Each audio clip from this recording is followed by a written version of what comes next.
আর আমি চ্যালেঞ্জ ছুড়ে বললাম, এই যারা জুলুম করছে আল্লাহর কাছে, 2023 থেকে 2025 সাল 4টা রাষ্ট্র নেতাকে বেইজ্জতি করে আল্লাহ দেশ ছাড়া করেছে। 4টা রাষ্ট্র নেতা। নাম্বার 1 শ্রীলঙ্কা। শ্রীলঙ্কার প্রধানমন্ত্রী পালিয়েছিল না পালায়নি? তার দেশের নেতারা পালিয়েছে, আন্ডারপ্যান্ট ছিঁড়ে দিয়েছে, এত মার মেরেছে জনতা।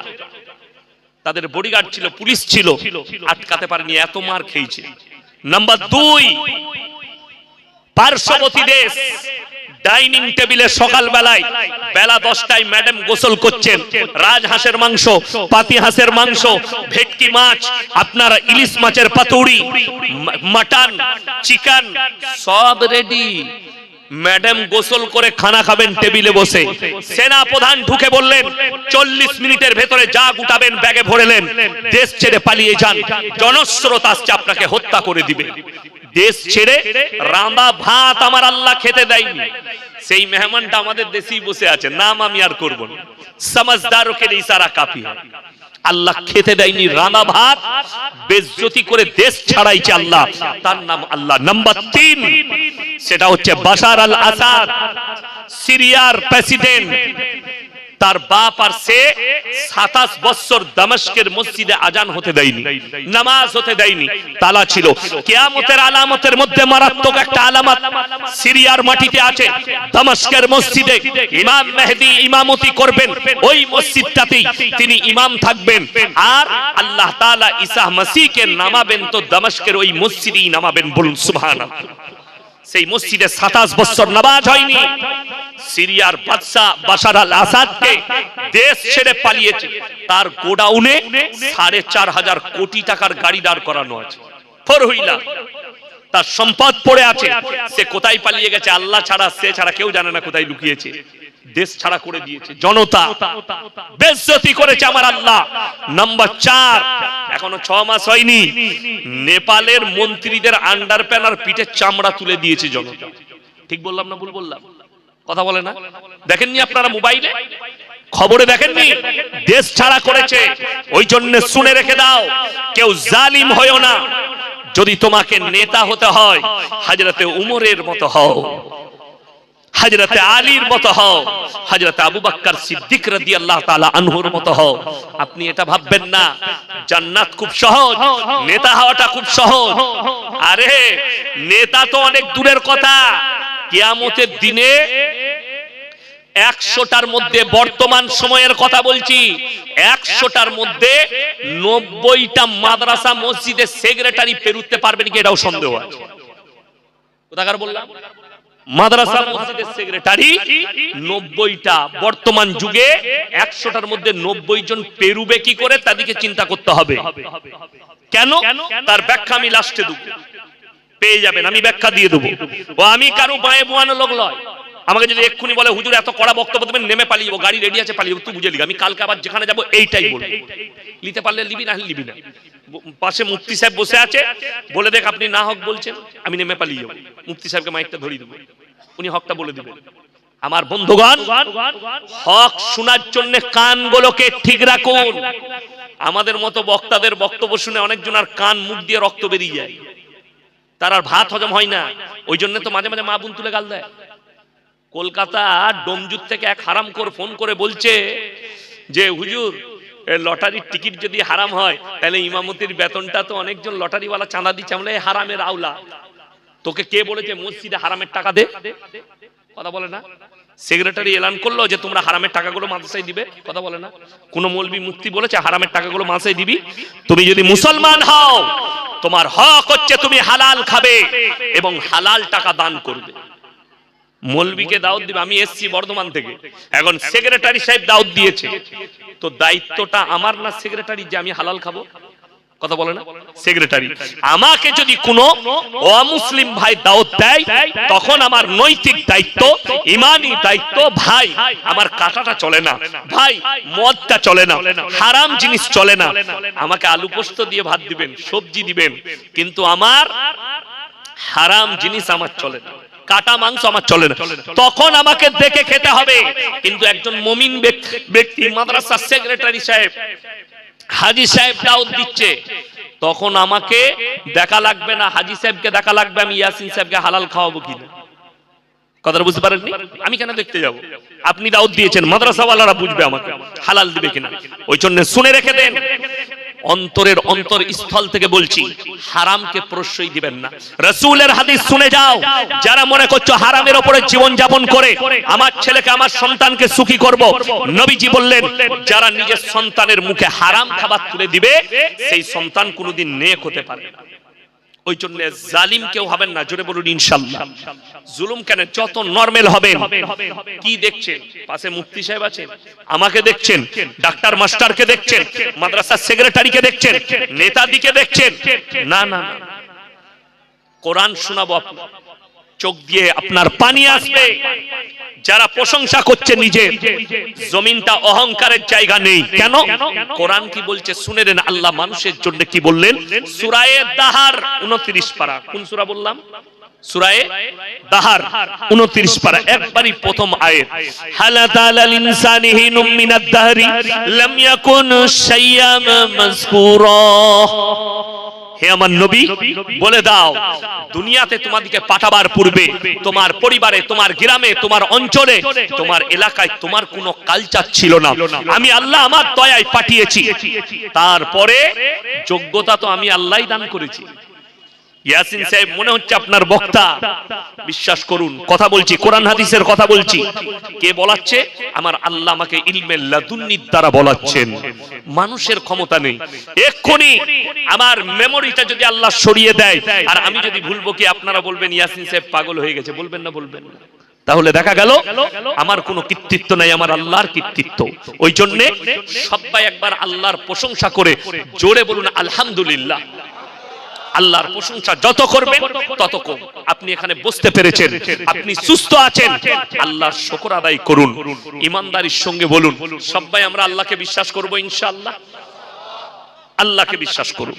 যেহেতু একটা কথা বলে দিই, মনে রাখবেন, দিলে গেঁথেলেন, পৃথিবীর সব শক্তি যদি একদিকে দাঁড়িয়ে যায়, আল্লাহর কসম করে বলছি কোরআনকে, ইসলামকে মিটাতে কথা বলেন পারবে না। অসীম সরকারের মতো দু একটা মুতখোর গোবরখোর গাল দিচ্ছে, এতে কোনো যায় আসবে না। এদিকে আমি গুনতিতে রাখি না, কেন? আপনারাও রাখবেন না। একটা কথা মাথায় রাখুন, স্বামী বিবেকানন্দের মর্যাদা বেশি না এই মুতখোরের মর্যাদা বেশি? একটা হাদিস শুনিয়ে দিই, গায়ে লাগবে কিন্তু হাদিস সত্য, হাদিস সহিহ। নবীজি বললেন কিয়ামতের যতগুলো আলামত আছে তার মধ্যে সবথেকে মারাত্মক যেটা ক্ষতিকারক আলামত আসবে সেটা হচ্ছে মূর্খ অশিক্ষিতরা সমাজের নেতৃত্ব দিবে আর শিক্ষিতরা চুপচাপ বসে দেখবে। আমি তো চিন্তাই করতে পারছি না এই লোকটা এমএলএ কি করে হয়ে গেল। কেন? ও তো বাউল বুষ্ট, গান করে, গোবর খায়, মুত খায়, গান ছাড়া কিছু জানে না। যাই হোক, কেন বলেছে জানি না। উনি বলেছেন 27টা শয়তান কোরআন লিখেছে। বলুন নাউজুবিল্লাহ। 27টা শয়তান। আমি খালি একটা চ্যালেঞ্জ দেব, এই মজমায় কিংবা আমার আওয়াজ পৌঁছাচ্ছে এরকম কোন যদি নাস্তিক থাকে, মুসলিমদের ঘরের ছেলে, কোন যদি শিক্ষিত লোক অসীম সরকারের কথাকে সাপোর্ট করে থাকো, কোন নাস্তিক, কোন জ্ঞানী, কোন শিক্ষিত, আমি এমন চ্যালেঞ্জ ছুড়ব, তোমার 14 পুরুষ বাপ তসলিমা নাসরিন, আসাদ নূর, যতগুলো পৃথিবীতে নাস্তিক যারা মোবাইলে ভুগছে কুত্তার মতো, কিয়ামতের সকাল পর্যন্ত সময় দিলাম, একটা যদি দলিল আনতে পারো কোরআনের বিপক্ষে, আমি ইয়াসিন সনাতন ধর্ম কবুল করে নেব। চ্যালেঞ্জ। যদি বলেন কি? আল্লাহর কসম, কোরআনে আল্লাহ অলংকার বাজাই রেখেছেন, বাকি পৃথিবীর কোন কিতাবে কোথাও অলংকার বাজাই নেই। জোরে বলুন না সুবহানাল্লাহ। যদি বলেন অলংকার কি? অলংকার হচ্ছে এইটাই, গুদা বাংলায় ভেঙে বুঝাচ্ছি। কেউ যদি কোন ছড়া লেখে, প্রথম লাইনে শেষ অক্ষরটা যেটাই হবে, শেষ পর্যন্ত প্রত্যেকটা লাইনের শেষে একটাই অক্ষর ব্যবহার করতে হবে। কথাটা বুঝে এসছে? প্রথম লাইনের শেষে, যেমন আমরা স্কুলে ছড়া পড়েছি, আমাদের ছোট গায়ে ছোট ছোট ঘর, লাস্টের অক্ষরটা কি এলো বাবা? র। র এলো না? এলো না? লেখুন। আমাদের ছোট গায়ে ছোট ছোট ঘর, থাকি সে তা সবে মেলে নাহি কেউ পর, আবার কি এলো? র। দুটো লাইন মিলে গেল। পাড়ার সকল ছেলে মোরা ভাই ভাই, তৃতীয় নম্বরে গিয়ে হস্যই হয়ে গেল, তার মানে অলংকার ভেঙে গেল।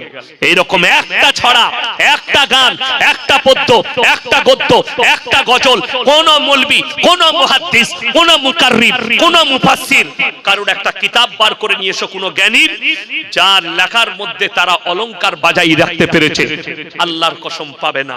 কিয়ামতের সকাল পর্যন্ত সময় রইল। যদি বলেন আল্লাহ কোরআনে কেমন অলংকার বাজাই রেখেছেন, কোরআন খুলুন 30 পারা। কত পারা বললাম? 30 পারা।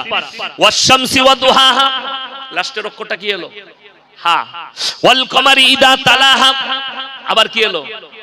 ওয়াল-লাইলি ইদা জাল্লাহা, ওয়াল-লাইলি ইদা ইয়াগশাহা, ওয়াস-সামাই ওয়া মা বানাহা, ওয়াল-আরদি ওয়া মা তাহাহা, ওয়া নাফসি ওয়া মা সাওয়াহা, ফাআলহামাহা ফুজুরাহা ওয়া তাকওয়াহা। জোরে বলুন সুবহানাল্লাহ।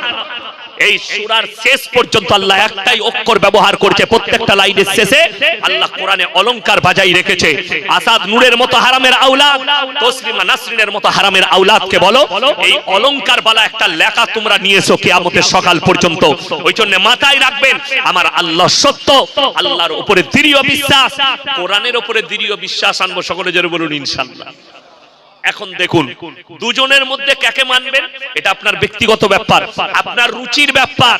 অসীম সরকার বলেছে 27 জন কোরআন লিখেছে, আর স্বামী বিবেকানন্দ আমেরিকার শিকাগো শহরে দাঁড়িয়ে বলেছে, আমার চোখে যদি পৃথিবীতে মহামানব কেউ থাকেন, তিনি হচ্ছেন একমাত্র হযরত মুহাম্মদ মুস্তাফা সাল্লাল্লাহু আলাইহি ওয়াসাল্লাম। আপনি আর পর মুতখরের কথা শুনবেন না, অসীম বাবুর কথা শুনবে এই স্বামী বিবেকানন্দের, এটা আপনার ব্যক্তিগত ব্যাপার, রুচির ব্যাপার। আচ্ছা দেখুন, অসীম সরকার যে ভাষাটা খারাপ করলো কোরআনের, আপনি গুনতিতে বলতে পারবেন কটা লোক ইসলাম ছেড়েছে? কথা বলে না, গুনতিতে কোনো কিছু নাই, কোনো খবর নেই। কিন্তু অবাক হবেন, দিল্লিতে একটা ডিবেট হলো, কলকাতার একজন মুফতি সাহেব, মুফতি সামাইন নদভী, গোটা পৃথিবী দেখেছে, ভারত নয়, গোটা পৃথিবী, সামাইন নদভী, এবং ফিল্মের একজন আর্টিস্ট, তার নাম হচ্ছে জাভেদ আখতার। সে নামটা মুসলমান হলেও অ্যাকচুয়ালি সে নাস্তিক, কোন ধর্ম মানে না। সে বলছে দুনিয়া এমনি চলছে। তার সঙ্গে ডিবেট হলো, ডিবেটে হেরে গেল জাভেদ আখতার। 24 ঘন্টার ভেতরে, আমরা বলিনি, ভারতের মিডিয়া বলছে কয়েকটা, এই ডিবেটটা হওয়ার 24 ঘন্টার ভেতরে মিনিমাম 20,000 লোক ইসলাম কবুল করেছে। জোরে বলুন সুবহানাল্লাহ। তাহলে দেখা গেল কামিয়াবি আমাদের আছে, হকের আছে, না হকের নেই। শরীরের সবথেকে দামি পার্স কোনটা? আলেম উলামারা বলবেন না, আপনারা বলুন কোনটা দামি পার্স? দিল। ওই জন্য আপনার 24 পরগনার, আমার বর্ধমানে ঘর। ওই জন্য উলামাদের পাশে বসতে হবে, ওই জন্য আলেমদের জুতো সুজা করতে হবে। আপনি দিল বুঝেছেন, কিন্তু দিল নয়, গোটা শরীর যিনি পরিচালনা করছে, যে অরিজিনাল পার্স, তার নাম হচ্ছে রূহ। তার নাম কি বললাম? রূহ। আচ্ছা, মানুষের যদি দিলটা থাকে আর জানটা যদি না থাকে, মানুষ বেঁচে থাকবে? এই যে মোবাইলটা, এই মোবাইলটার আসল পার্স কোনটা? কথা বলেন। ব্যাটারি। এই যে কারেন্টটা চলে গেল, লাইট গুলো জ্বলছিল না, বন্ধ হয়ে গেছে। কথা বলেন, বন্ধ হয়ে গেল কেন? এই লাইট, হ্যালোজিন টিউবলাইট, এই মাইক্রোফোন, এদের অরিজিনাল যে আর কি পার্স, সেটার নাম হচ্ছে কারেন্ট, পাওয়ারটা। সেটা না থাকলে এ চলবেই না। ওই জন্য মানুষের মধ্যে দামি যে পার্স, সেই পার্সটার নাম হচ্ছে রূহ। রূহ কার কবজায়? কথা বলেন, আল্লাহর কবজায়। আপনার বারুইপুরে নয়, কলকাতার যতগুলো ডাক্তার আছে, ডাক্তার বাবু আছেন, সবাইকে এক কাছে করুন, দিয়ে জিজ্ঞেস করুন, মানুষের মধ্যে আপনারা তো এত রোগী ফাড়েন সকাল থেকে সন্ধ্যা, আপনার পিজি থেকে ক্যামরি, এমরি, যতগুলো আছে, বাঙ্গুর, কত কত ডাক্তার রোজ, কেউ পেটের, আপনার লিভারের ডাক্তার, কেউ কিডনির, কেউ ব্রেনের, কেউ হাড়ের, সব পার্সের ডাক্তার আছে। এত রোগী ফাড়ছে, ডাক্তাররা আজ পর্যন্ত পৃথিবীর কোন ডাক্তার গবেষণা করে বলতে পেরেছেন অপারেশন করে, যে আমি অপারেশন করে দেখলাম রুহটা এই জায়গায় রাখা আছে? কথা বলে না। আল্লাহর কসম খেয়ে বলে যাচ্ছি, কিয়ামতের সকাল পর্যন্ত বলতে পারবে না। আল্লাহ নবী জনাবে মুহাম্মদুর রাসূলুল্লাহ সকলে বলুন সাল্লাল্লাহু আলাইহি সাল্লাম আল্লাহকে প্রশ্ন করলেন, ওয়ায়াসালুনাকা আনির রূহ, ওগো আল্লাহ রূহটা কি? আমার আল্লাহ নিজে উত্তর দিলেন, কুলির রূহু মিন আমরি, রূহ হচ্ছে আমার আল্লাহর হুকুম। 30 পারায় আল্লাহ কসম খেয়েছেন কার? ওয়ান্নাজিয়াতি গরকা, আমি আল্লাহ কসম খাচ্ছি আমার ওই ফেরেশতার যারা তোমাদের শরীরে আমার হুকুমে ডুব মারে। গরক শব্দের অর্থ হচ্ছে ডুব মারা।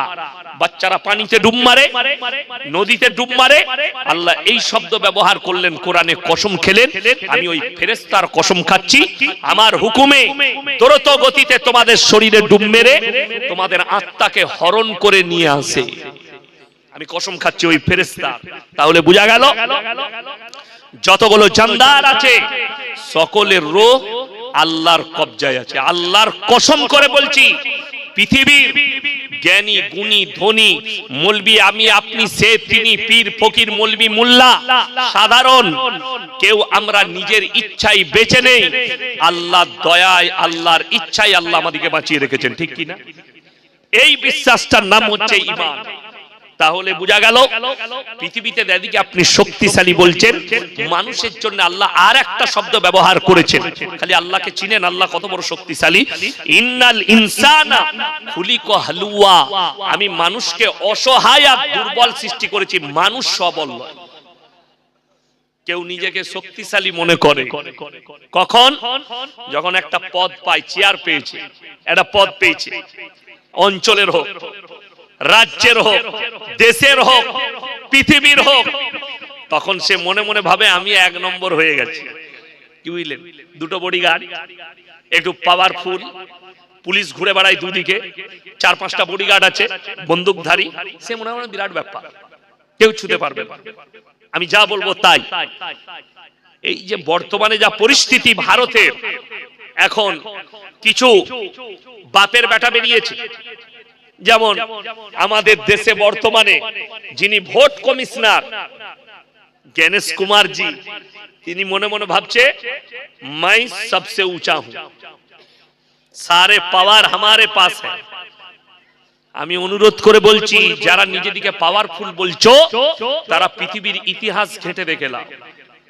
যারা নিজেদিকে নেতা বলছো আর মাজলুমের উপরে অত্যাচার করছে, পৃথিবীর ইতিহাস বলছে, কোরআন বলছে, কোরআনের ইতিহাস বলছে, ইসলামের ইতিহাস বলছে, যতগুলো পৃথিবীতে অত্যাচারী আর জালিম বাদশা এসেছে, আল্লাহ তাদেরকে বেইজ্জতি করে মৃত্যু দান করেছে। কি করেছে? বেইজ্জতি করেছে। কোথায়? পৃথিবীর বুকে। দেখুন না, আচ্ছা পৃথিবীতে এখন আমরা কেউ নিজের ছেলের নাম ফিরাউন রাখবে? কথা বলে না কেন? রাখবে না, সে হচ্ছে নিকৃষ্ট। নমরুদের নাম কেউ রাখবে না, নিকৃষ্ট। তাদেরকে আল্লাহ বেইজ্জতি করে মৃত্যু দিয়েছে। এরা অনেক দূরের কথা, বর্তমানে যারা নেতা হওয়ার পরে মরদ মনে করছেন নিজেকে, আর মনে করছেন আমি কি না হয়ে গেছে। আমি কেন এই কথা বলছি জানেন? আল্লাহর কাছে হিসেবটা যেটা হবে, যারা আছেন পার্টির নেতা হোক, অঞ্চলের নেতা হোক, দেশের নেতা হোক, পৃথিবীর নেতা হোক, আমার বক্তব্য যারা শুনেন তারা কান খুলে শুনেলেন। যারা মনে করছেন আমি কিছু একটা হয়ে গেছি পদ পেয়ে, তারা কান খুলে শুনবেন। পৃথিবীতে যতগুলো জালিম এসছে, যারা প্রজাদের উপরে অত্যাচার করেছে, আমি কেন এই বক্তব্য দিচ্ছি? আমি গত পরশু দিনে ছিলাম মুর্শিদাবাদের মাটিতে, আমি শুয়ে আছি, আমার 10টায় টাইম, আমার পাশে একটা বক্তার ড্রাইভার শুয়েছিল, মুর্শিদাবাদেই বাড়ি। সে বেচারা ফোন করছে কোন পার্টির ছেলেকে তার গ্রামে, ভাই আমার ঘরের যে মেসেজটা ঢুকেছিল তো আবার মেসেজ এসেছিল, তারপরে দেখছি আবার ডিলিট হয়ে গেছে, কি ব্যাপার, ঘরকে আমি পাবো না ভাই। কি বলছে জানেন ওই দিক থেকে? ওই যে 10,000 দিলি না, ওই জন্য আটকে দিয়েছে, মানে ওকে 10,000 লাগবে। এরপর আমি সমঝদার কে লিয়ে ইশারা কাফি है, কেউ গায়ে নেবেন না। আচ্ছা বলুন তো, চুরি করা যদি হারাম বলি, চুরি করা হারাম না হারাম নয়? আচ্ছা চোরের গায়ে লাগবে না ইমানদারের গায়ে লাগবে? কথা বলে না, চোরের গায়ে লাগবে।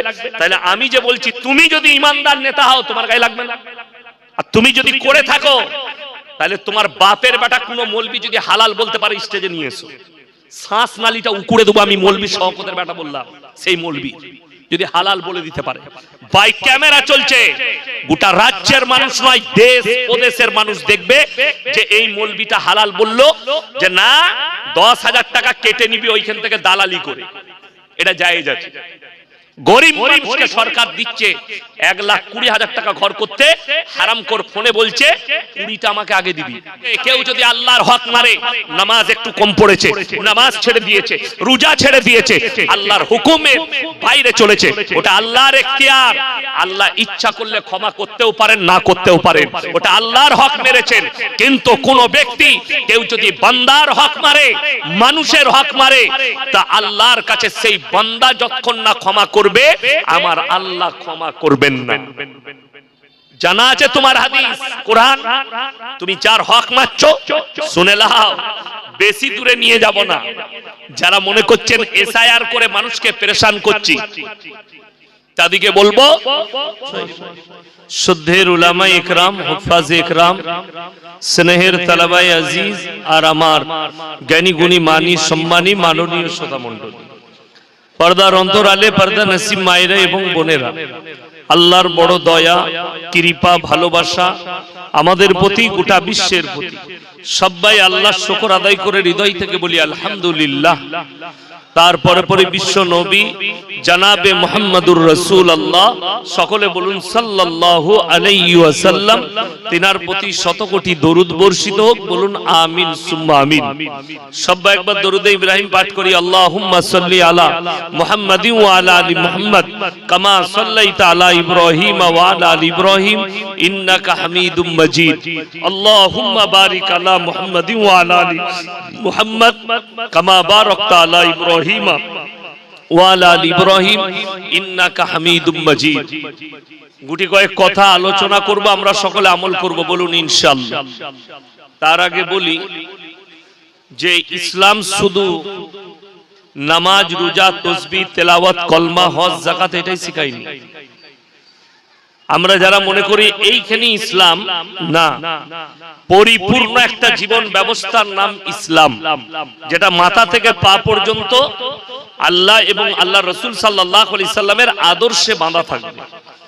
তো আল্লাহ তাআলা বসার আদবটাও শিখিয়েছেন, যে কোন দিনই প্রোগ্রামে, কোরআন হাদিসের অনুষ্ঠানে বসলে জমে বসতে হয়।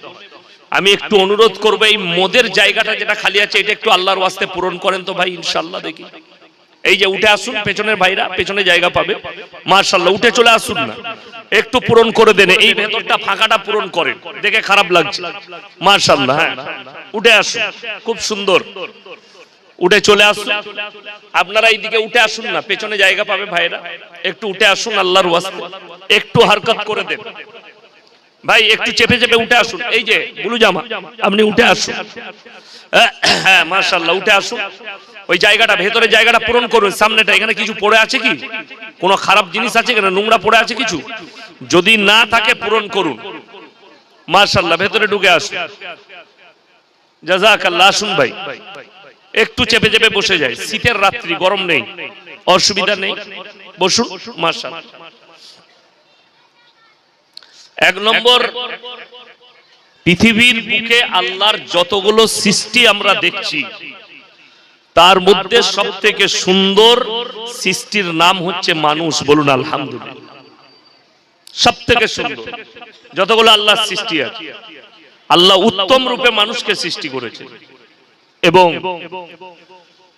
এই যে স্টেজটা দেখছেন সাজানো হয়েছে ফুল দিয়ে, সাজিয়েছে না সাজাইনি? সাজিয়েছে, কাপড় দিয়ে, ফুল দিয়ে সাজানো হয়েছে। কেন? যার জন্য যে ভালো জানো লাগে। রতনপুরের ছেলেরা বলবে আমরা জলসা করলাম, স্টেজটা ফুল দিয়ে সাজিয়েছিলাম, খুব সুন্দর লাগছিল, একটা ভালো চেয়ার দিয়েছি, ভালো লাগার জন্য। মানুষ বাড়ি বানায়, বাড়িতে মার্বেল, টাইলস, দামি দামি জিনিস লাগায়, কেন? ভালো লাগার জন্য। আমার আত্মীয় আসবে, বলবে না বাড়ি একখানা বানিয়েছি। আল্লাহর কসম, আল্লাহু তাবারক তাআলা এই গোটা পৃথিবীটা সাজিয়েছেন শুধুমাত্র নিজের বান্দার জন্য। জোরে বলুন সুবহানাল্লাহ। কোরআনে আছে সূরা কাহাফের একবারই প্রথম পৃষ্ঠায়, ইন্না জাআলনা মা আলাল আরদি যিনাতাল লাহা লিনাবলুয়াহুম আইয়ুহুম আহসানু আমালা।